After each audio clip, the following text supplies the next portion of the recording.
John, let's talk a little bit on Fire. It's obviously a bit of a departure for Blake Carrington to be here. Does this role have some special personal meaning to you, John? Yes, it does, Tom. It's virtually the story of my father's life, my father and my family. And it has very special meaning for me because my father was forced to retire at age 60 when he was a vital, enthusiastic, live figure. And he deteriorated slowly over a couple of years' time, and unfortunately we lost him. That doesn't take place in this movie because we end on a much more positive, affirmative note. But it does have very special meaning for me. But as a matter of fact, I'm playing my father, and the oldest boy in the show, a boy named Michael Bowen, is playing me. You are then really suggesting that when a man loses his job, it may in fact literally kill him.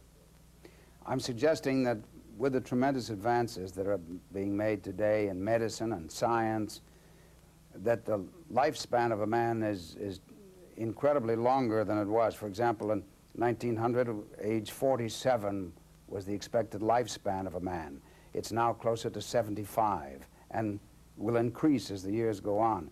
What I'm trying to say in this picture is that age is a relative thing, that you cannot just blanketly say and categorize a man as being old at age 60.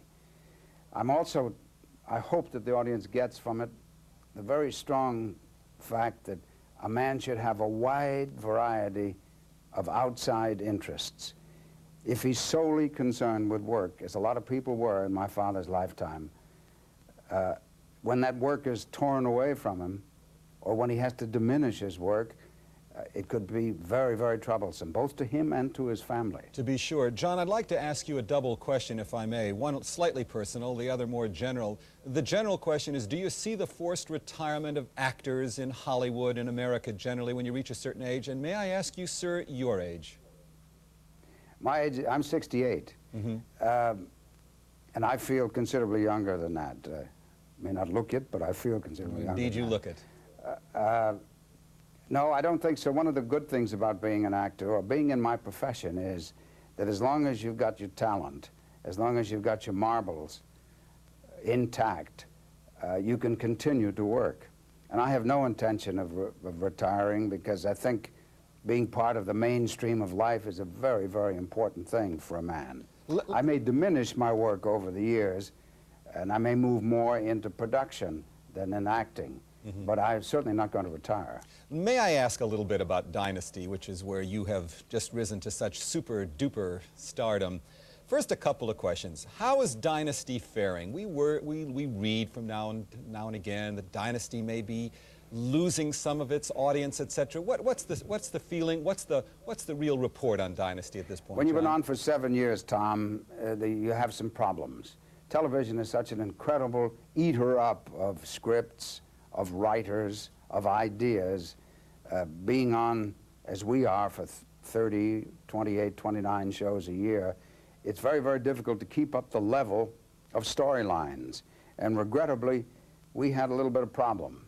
We've had some quite bad storylines in the last year. But I think we've made a complete turnabout.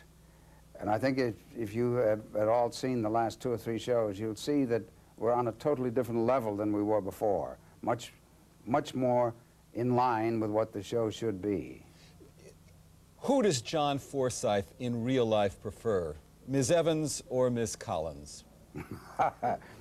I don't think there's any choice. It's Ms. Evans all the way, is it? I'm afraid so. Linda Evans they're both quite remarkable women in their own way. But there's a very special place in my heart for Linda Evans. She is one of the more remarkable ladies that I've ever known.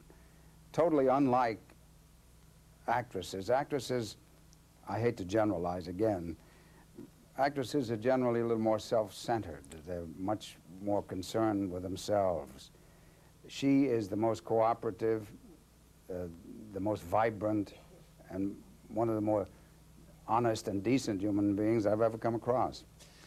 Let me ask you... No threat at all to my wife Don't. You might send her a tape of this and see what happens. No, We've I been was married for 43 years, my wife and I. I was going to ask about that. You have been married for 43 years. You're the father, I believe, of 3 children. Is that correct? A couple of daughters That's and a right. son. Have you been the father to your daughters slightly differently than the father to your son, John? I have 2 daughters and a son myself.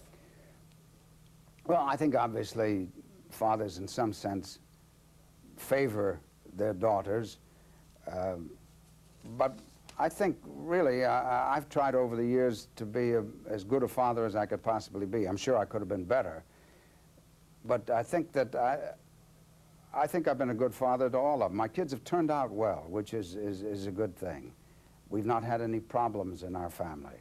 We've not had any problems with drugs or with alcohol or the like, and they've all turned out to be very good children. Much credit, I think, goes to my wife, who, again, is an extraordinary woman.